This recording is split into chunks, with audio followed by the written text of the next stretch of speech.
So for saving colors, there is just one specific note, which is whenever you are changing inside of a section, this is one section, this is another section, and buttons are another section.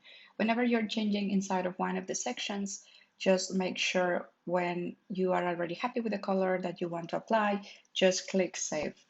The changes are not autosave just because you can just be playing around to see which are the tones that you actually like, but then do not like it and then you will just want to reverse. So the only thing that you have to do is to click in another section and the default colors will be coming back to how they were.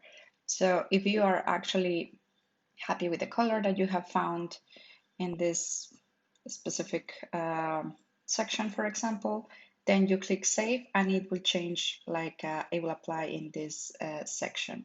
So every change you'll do in each section, just make sure you are saving every single time. In case you have made some tweaks on the colors that you're not happy with and you want to reset everything to the original style kit, you can always do so by going to the style kits section and just choosing again the style kit that you want to revert it to. Just as a note, here this will reset not only the colors but as well the fonts that are linked to the global style kit.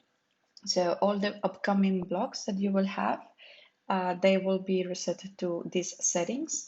Even though like the blogs that you already have live in your website, if you have made like custom changes on the fonts or in the colors that are not connected to the global style kit, they will remain like that.